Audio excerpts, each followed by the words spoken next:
Tingnan nyo sa labas mga langga. Parang bumabagyo.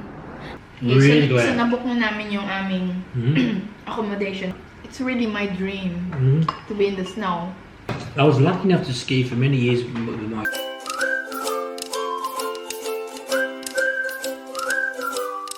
Good morning mga langga! So today is Monday and it's already 9:30 in the morning. And kakatapos ko lang mag-yoga and headstand. And nagluluto ako ng breakfast ko. Nag-ano ako, poached egg. Hindi ako magpa-fry today para less oil. Nung weekend pala, busy-busy kami ni Mark. Hindi na ako nakapag-vlog. So, nung Saturday, pumunta kami sa Adelaide Skin Therapy. Doon sa Norwood. Nag-try ako ng skin needling nila. So, parang hindi siya the same na treatment na ginagawa ko talaga sa Philippines para sa acne scars ko. Parang mild lang siya. Kasi parang dito lang banda yung namamalat. And then, after that, pumunta kami ng IKEA. Namili kami ng plato and serving bowl. Ayun o.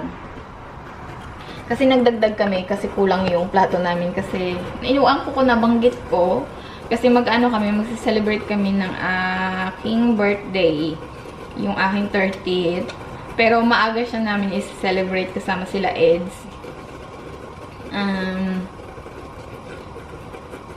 Ano nang sasabihin ko? O yan, maaga namin siyang i-celebrate sa 19 kasi yung birthday ko is 23. So Wednesday yun. So, baka walang pumunta kasi Wednesday, di ba? Yung iba kasi may work. Kaya 19 namin siya gagawin. Parang ano lang, konting celebration lang kasama yung mga Filipina friends ko dito. And, yeah. And then, nung kahapon, pumunta kami ng Spotlight. Namili na din kami ng mga balloons. Char, mag-ano talaga ako, di ba? Balloons, and then nag-order na din kami para kunin namin siya sa 19th, yung 30. And then, ano pa ba yung in-order ni Mark? Basta, yun. May kukunin kami sa 19th na mga balloons din. So, yun. Kaya naghahanda tayo para sa ating 30th. Kasi dapat, kung makauwi lang ako sa Philippines, doon ko sana siya i-celebrate talaga sa Philippines kasama yung family ko, yung 30th ko. Kaso lang, yun, hindi naman tayo makauwi, di ba? So, yun. I-celebrate na lang nila doon. Papadalan ko na lang sila ng pera para i-celebrate nila yung birthday ko doon. And then, birthday din ng kapatid ko kasi 21. So, parang isasabay na lang nila doon.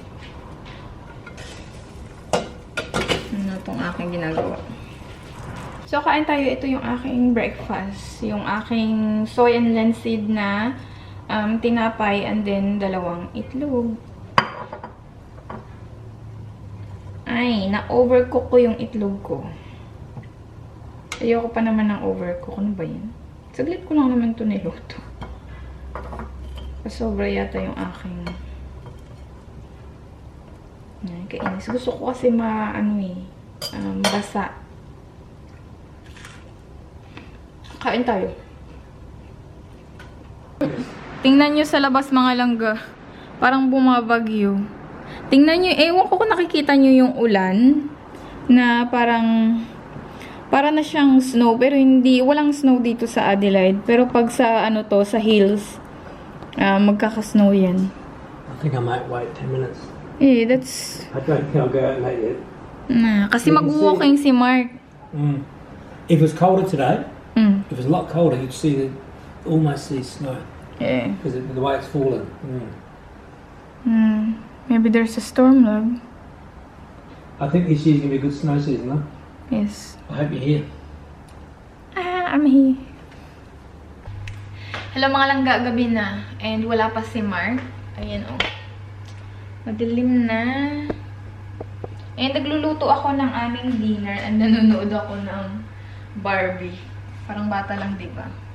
Wala lang. Binuksan ko lang yung TV. And then, nagluto ako ng pumpkin soup. And nagbe-bake ako ng chicken.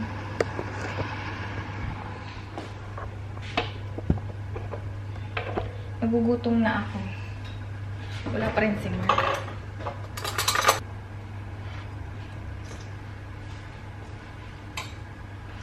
Bukas pala alis si Mark. So, mag-isa tayo dito for 2 nights. So, balik din siya ng Thursday ng hapon na. Kasi punta siya ng Streaky Bay. Meron kasi siyang mga client dun. So, pumupunta siya sa Streaky Bay 3 times a year. So, 2 beses na hindi ako sumama sa kanya. So, I think ito na yata yung last this year na pupunta siya ng Streaky Bay. And then, next year na naman yan siya pupunta. Kasi sabi ko sa kanya, sayang naman yung ano niya sa ticket. Kasi $500 papunta dun. So, sabi ko wag na. Sabi ko nakita ko naman na yung Streaky Bay. Sabi ko next time na lang pag medyo mura-mura na yung ticket nila. Kasi wala masyadong flight papunta dun ngayon. I think isang ano lang yata.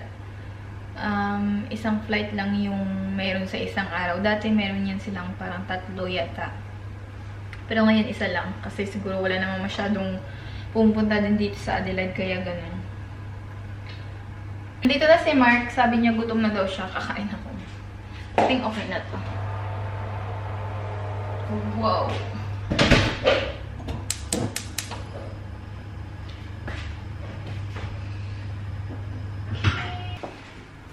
Thanks, honey. Oh, you can't say. I can say I cook for you, dude. you do, but 2 courses is special. Lovey, it's not special. It's just a pumpkin soup. Is there anything else to tell me? There's nothing. Kain tayo. So, ito yung chicken na binake ko. Chicken fillet. How do you pronounce fillet? Filet. Yeah, filet's alright. That's good. And yung ating pumpkin soup. Thank you. Oh. Thank you. You can't say that. Wow. It's very hot. Mm. Don't be shy, love. Always wait for you. Wait for the boss to go first. I'm not your boss.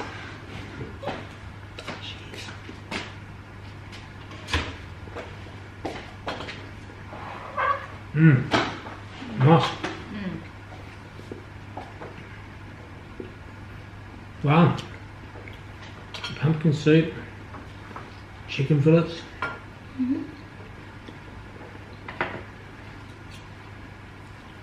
This is fantastic, thank you. You think that's perfect for that night? Maybe less chili. I'll do less chili. Oh, magnificent. I think that's perfect for that night. Because I'm thinking the chicken wings. It's so bony. They need to hold it to. It's a bit messy. Whereas this is not messy. This is just really nice. What's the word I'm using? It's not messy.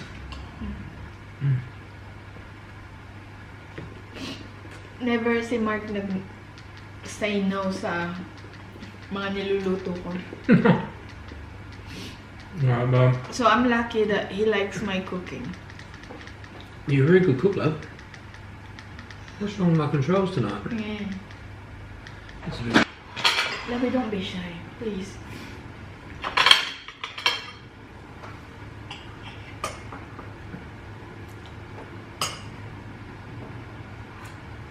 You said don't be shy.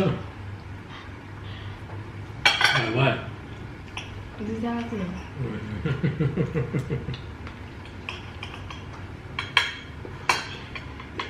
So, nagsusnow na sa Falls Creek. Hindi pa as in fully snow in the hills, in the mountains. In the mountains. So we're going there in middle of August. Yes. And I go to Falls Creek in Victoria. It's in my view, it's one of the best resorts in Australia. And if you go in August, August is the coldest, wettest time of the year. And we're going for 4 days. We're staying in the snow for 3 nights. Is it 4 days? Well, Not including the... no, that's not including Bright. But So we're going to stay in Bright on the Monday night. And then we drive up Tuesday night, Wednesday night, Thursday night, and leave Friday. So even Friday morning we'll have a little snow fight with me. But we're staying in the snow. It's very special. It's I was lucky enough to take my kids to the snow maybe for 10 years, every year. Not all of them, but just sometimes, most of them. And some of the best holidays you can ever have. Skiing holidays are just so much fun. it's really my dream to be in the snow. I had snow in Salzburg.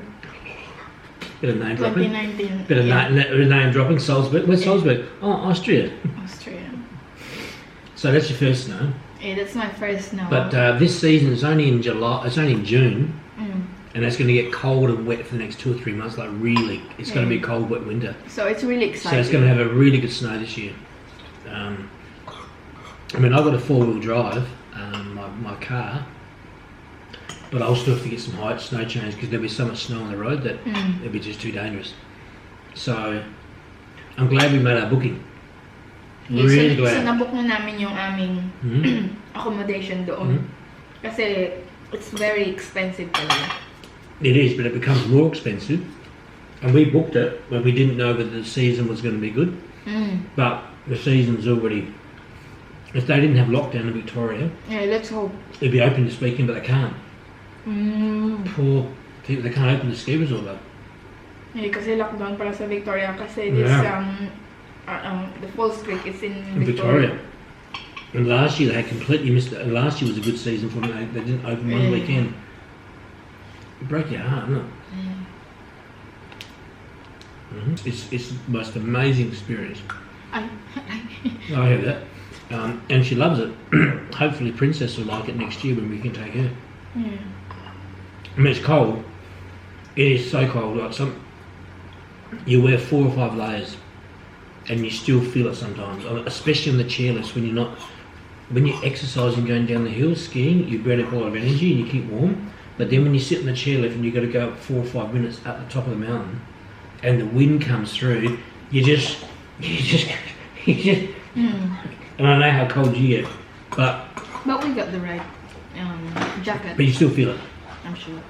You still feel it. Do not think to yourself this is going to be like your nice warm. But no. But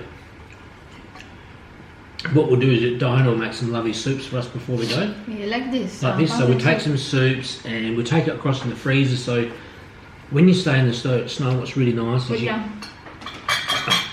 it's Sorry, nag-blink yung camera. Yeah.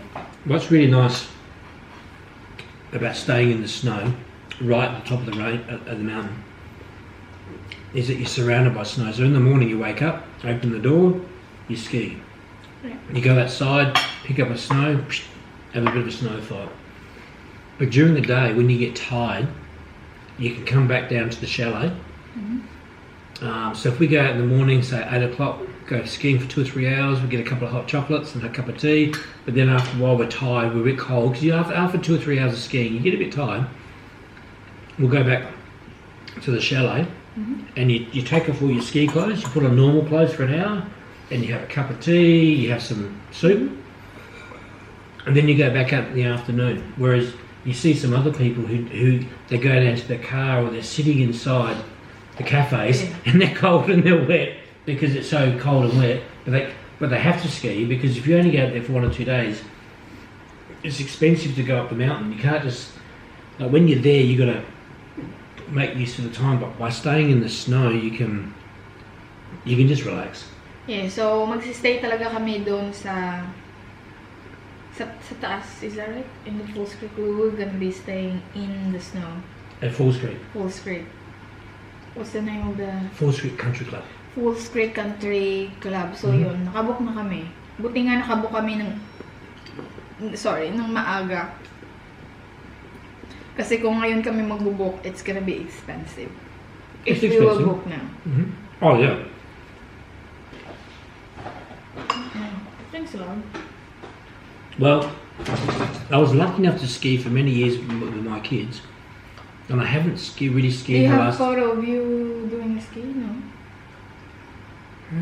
Yeah, I got photos of the kids. I didn't. No, I mean you. Not really. Not many. I'll check at work. My box. Yeah. And I filtered the box. You know, I filtered the photos.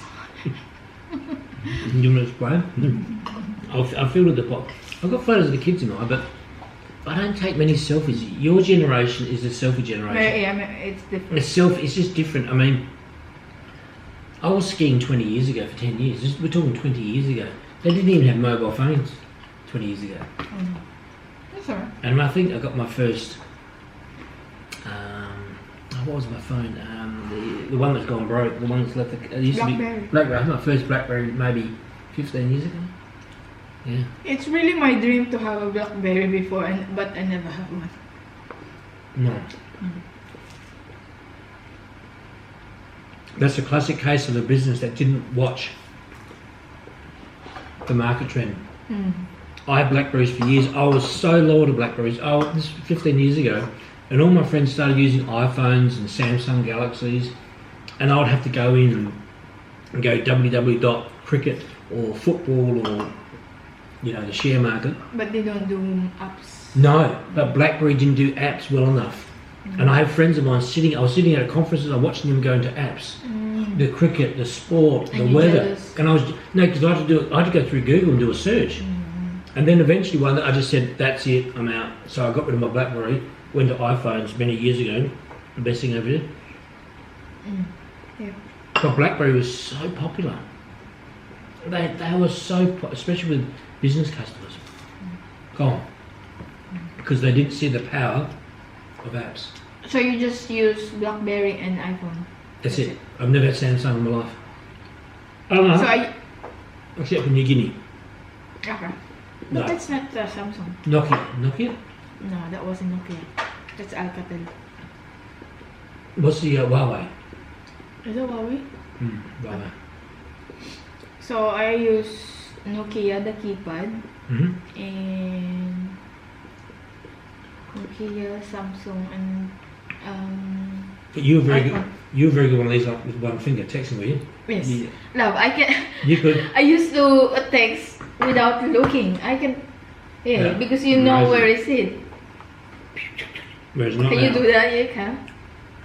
No, I can type, but I can't. Yeah, okay, I can on my phone a bit, but. I'm not a Hello mga langga, i-close ko lang yung vlog. Maingay yung ano ko, no? Yung printer ko. Kasi nagpiprint ako ng pattern. Binili ko siya sa Etsy kasi hindi pa ako marunong gumawa talaga nito. Kung paano gumawa ng pattern. Kaya bumili na lang ako. Magagamit ko naman siya eh. So, okay lang. Nabili ko siya $10.90 ba yun? So, piniprint ko lang siya, ganyan. And then, iti-tape ko lang tong pattern hanggang sa maano ko na yung ano niya. Ayan. Medyo complicated kasi yung pattern nito. Kaya sabi ko, bilhin na nga lang ako. Ayan.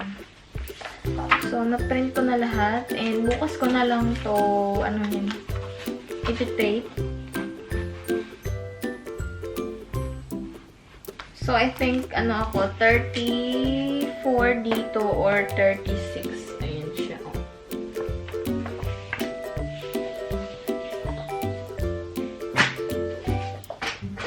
Kasi gawa tayo ng damit para sa birthday ko. Gagawa talaga nito.